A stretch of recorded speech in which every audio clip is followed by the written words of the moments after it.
Hello guys, good morning. तो कैसे आप सभी लोग? आशा करता हूँ कि सभी बढ़िया होंगे और सभी की तैयारी बहुत ही बेहतरीन लेवल से चल रही होगी। तो गाइस, अपना एग्ज़ाम बिल्कुल पास में आ ही चुका है 17 अगस्त को। तो अब देखा जाए तो लगभग दिन बचे अपने पास 20 दिन।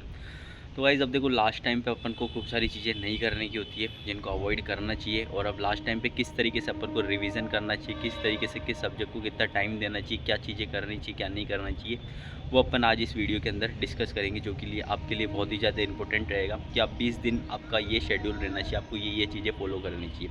तो गाइस, वीडियो में नए हो, चैनल पर नए हो तो चैनल को सब्सक्राइब कर दीजिए, वीडियो को लाइक कर दीजिए और अपने दोस्तों के साथ में भी शेयर कर दीजिए। तो गाइस देखो, सबसे पहले तो मैं बात करता हूँ कि अब आपको रिवीजन रिवीजन रिवीजन ही करना है। सबसे ज़्यादा इंपॉर्टेंट है अब जो आपके लिए 20 दिन बचे आपके एग्ज़ाम के लिए, यहाँ पे आपको सबसे ज़्यादा फोकस करने वाली चीज़ है वो है आपका रिवीजन। देखो, रिवीजन के लिए पहले मैंने आपको कहा था कि यार आप थोड़ा स्पीड में रिवीजन करो। स्पीड में मतलब रैपिड रिवीजन की बात कही थी कि थोड़ा रिवीजन करो, लेकिन क्या है कि उसके भी बहुत ज़्यादा नेगेटिव इफेक्ट्स देखने को मिले मुझे खुद को। क्योंकि जब मैं स्पीड में रिवीजन कर रहा था तो मैं क्या है कि खूब सारी जो चीज़ें इंपॉर्टेंट है ना, उन वो भी मेरी आंखों के सामने से नहीं निकल पा रही थी। क्यों?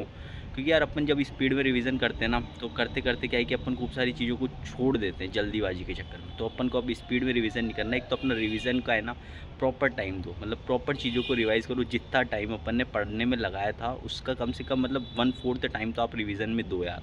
और आपने किसी सब्जेक्ट को करने में टाइम लगाया है तो मतलब आराम से प्रॉपर तरीके से अब रिवीजन में भी टाइम देना चाहिए अब आपको। मतलब कि ये नहीं क्या रिवीजन जल्दी जल्दी जल्दी जल्दी करना है, क्योंकि अपन को लास्ट टाइम तक एग्ज़ाम के एक दिन पहले तक भी अपन को रिवीजन ही करना है। जब मॉक टेस्ट नहीं देना अपन को तब अपन को रिवीजन ही करना है। तो मतलब अपन को रिवीजन पे सबसे ज़्यादा फोकस करना है और तरीके से फोकस करना है। क्योंकि देखो, अपने बात करता हूँ मैं पटवारी की, तो देखो यार प्रॉपर टाइम भी मिल चुका है अपन को, क्योंकि पहले एग्ज़ाम पोस्टपोन भी हो चुका था कि पहले एग्ज़ाम अपना होने वाला था लेकिन फिर डेट डिले आगे चला गया, आगे शिफ्ट हो गया। तो अपन को प्रॉपर टाइम मिल चुका है इसके अंदर। तो तैयारी तो बढ़िया लेवल की है।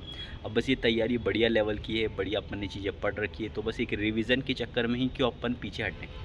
रिवीजन भी अपन इसको अगर ढंग से कर लेते हैं और सही से अगर अपन रिवाइज़ करके जाएंगे चीज़ों को, तो अपन को याद रहेगी ये चीज़ें। और जब चीज़ें याद रहेगी ना, तो ही वो चीज़ें अपन को आउटपुट दे पाती है। तो अपन को यार प्रॉपर टाइम मिला है, प्रॉपर तैयारी करी अपन ने, प्रॉपर तरीके से सब्जेक्ट को पढ़ा है, समझा है, ठीक है, और प्रैक्टिस भी कर ली, इतना सब कुछ करा है, पूरी मेहनत करी है। तो भाई लास्ट टाइम पे इस मेहनत को वेस्ट नहीं जाने देना है। प्रॉपर तरीके से अपन को रिवाइज़ करना है लास्ट टाइम पे एकदम। अपन को क्या है कि प्रॉपर तरीके से रिवाइज़ करना है। और कोई भी नया सब्जेक्ट उठाने की अब गलती मत करो यार।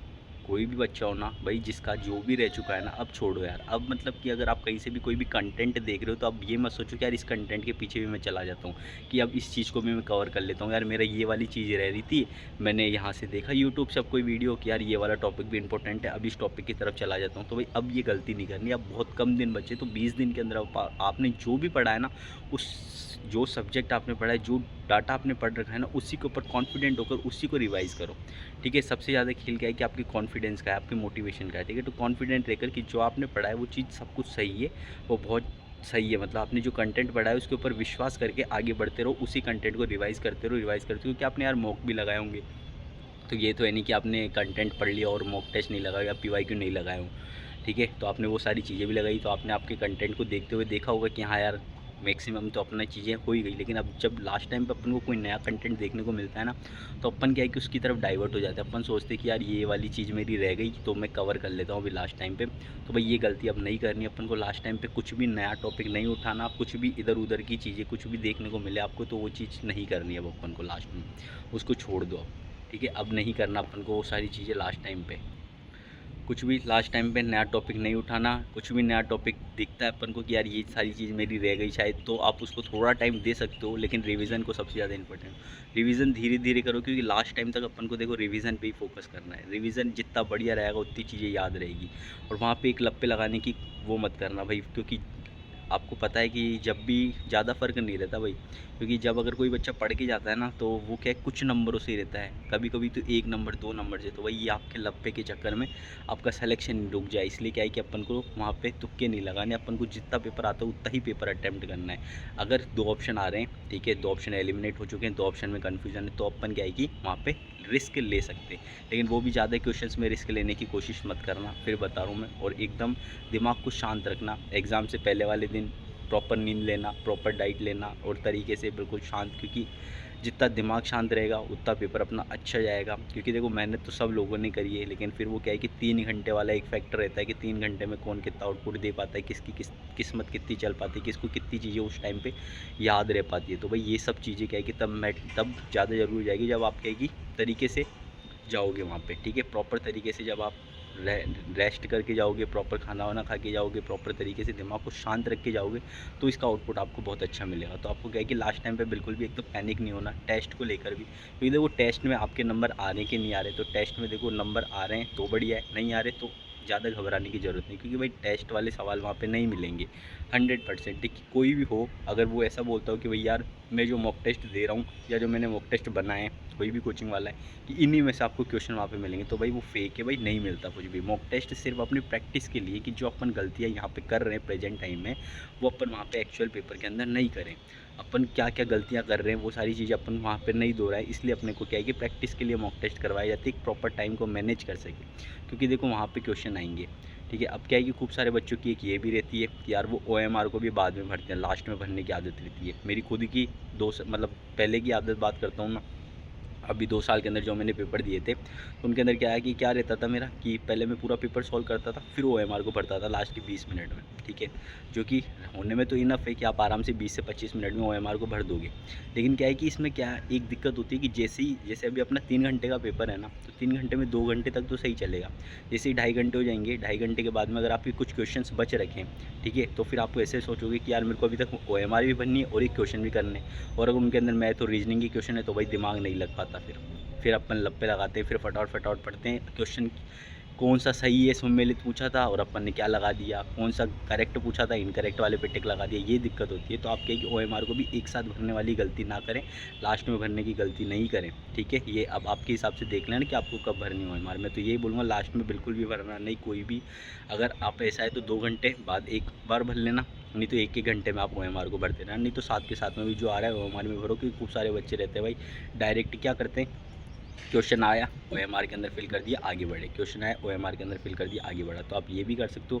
लेकिन अगर आपको कोई क्वेश्चन में डाउट है कि यार नहीं इसको मैं बाद में देखूंगा, इन 2 ऑप्शन में मैं सेकंड पारी में आके देखूंगा, तो फिर भाई आप लगा दो। 2 घंटे के बाद में आपके 110 क्वेश्चन हो जाते हैं, 100 क्वेश्चन हो जाते हैं। पहले उनको OMR के अंदर फिल कर लो, ठीक है। फिर उसके बाद 1 घंटे के अंदर आराम से आप, और देखो एक पेपर को भी अटैम्प्ट करने के लिए मैं बताऊं तो सबसे पहले क्या है कि आप ये एक तो अपना GK लैंग्वेज और अपना जो कंप्यूटर है ना, इसको फर्स्ट अटैम्प्ट में करने की कोशिश करना। मतलब ये सारी चीज़ें क्या है कि रटने वाली, याद रखने वाली चीज़ें है। बाकी जो रीजनिंग और मैथ ही अपनी सॉल्व करने वाली है, तो या तो इसको पहले कर लेना या फिर इनको पहले कर लेना। मैं बोलूँगा कि यार पहले आप रीजनिंग GK, और रीजनिंग क्या आप GK को, ठीक है, और अपने लैंग्वेज सब्जेक्ट को, हिंदी इंग्लिश को और एक कंप्यूटर को, ठीक है, इसको पहले करने की कोशिश करना। और फिर आराम से 1 घंटे के अंदर अपने मैथ और रीजनिंग के लिए निकाल लेना, और आराम से उसके अंदर बैठ के गोले भरते भरते एक साथ साथ करते रहना। तो ये एक आपका तरीका हो सकता है बढ़िया तरीके से। और एग्ज़ाम के ये तो आपको पता ही होगा कि भाई यार जितना ज़्यादा आप बोलोगे, ज़्यादा जितनी लोगों से बात करोगे उतनी एनर्जी क्या है कि आपकी वही वेस्ट होएगी। फालतू में अपन को क्या है कि किसी लड़ाई झगड़े नहीं करने, कुछ भी नहीं करना लास्ट टाइम पे, ना जाके किसी से क्वेश्चन पूछने, ना डाउट क्लियर करने लास्ट टाइम पे कि भाई एग्ज़ाम सेंटर पे पहुंच गए, दिमाग में कुछ आया कि भाई यार इससे पूछ लेता हूँ, तो ऐसा कुछ भी नहीं करना। आपको एग्ज़ाम सेंटर पे भी शांत रहना है, पेपर देने तक शांत रहना है। पेपर 2 घंटे का 3 घंटे का पेपर है, आपको बिल्कुल शांति से पेपर देना है, बिल्कुल रिलैक्स माइंड से देना है, ना कुछ सोचना है। आपके दिमाग में ऐसा है कि यार मैं चीज़ें भूल रहा हूँ, तो इसको नेगलेक्ट करना है कि नहीं मेरे को सब कुछ आता है। जितना पॉजिटिव आप लोग रहोगे ना, उतना ज़्यादा पॉजिटिव वे के अंदर आपका पेपर जाएगा बस, ठीक है। क्योंकि सब कुछ भाई इनर मोटिवेशन का खेल है। अगर कोई चाहे ना कि भाई मेरा सिलेक्शन हो जाएगा, मेरे को कंफर्म है, ठीक है, मैं जिस तरीके से तैयारी कर रखा हूँ आराम से हो जाएगा, भाई उसके अंदर खुद के अंदर इनर मोटिवेशन है, तो भाई उसका आराम से हो जाता है सिलेक्शन सब कुछ। और अगर अपन पहले से ही पैनिक हो जाते हैं कि यार टेस्ट में मेरे नंबर नहीं आ रहे, मेरा ये वाला सब्जेक्ट भी रखा है, मेरी ये वाली, भाई कमियों को नहीं देखना अपन को, अपन ने जितनी मेहनत करी उस मेहनत को देखना है। क्योंकि यार कब से पेपर की मतलब कि बहुत टाइम पहले से अपन को सिलेबस भी पता था, पटवारी की वैकेंसी के बारे में पता था,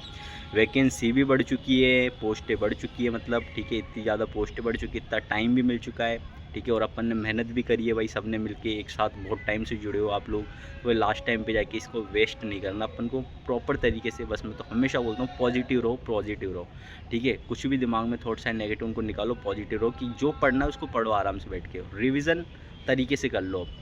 क्योंकि देखो जब रैपिड रिवीजन की बात थी, जब रैपिड रिवीजन के लिए भी बोला था, लेकिन अब जो लास्ट टाइम है, अब यहाँ पे तरीके से रिवीजन करना है, शांत दिमाग से रिवीजन करना है, लास्ट टाइम पे रिवीजन कर रहे हो अब आप, तो ये सब्जेक्ट हो गई, इसके बाद नहीं कर पाएंगे अपन रिवीजन की लास्ट टाइम में। तो अब तरीके से रिवाइज़ करो, तरीके से आगे बढ़ते रहो, और मॉक टेस्ट दो, आराम से 2 दिन में एक मॉक टेस्ट दे लो। बाकी अब मॉक टेस्ट की तरफ ज़्यादा मत जाओ, रिवीजन की तरफ जाओ, ठीक है गाइस। बाकी अपन मिलेंगे नेक्स्ट वीडियो के अंदर। तो आपको अगर ये वीडियो पसंद आया हो तो इसको लाइक कर दीजिए, अपने दोस्तों के साथ में शेयर भी कर दीजिए। बाकी अपन मिलेंगे नेक्स्ट वीडियो के अंदर, तब तक के लिए okay bye, tata bye bye guys, धन्यवाद।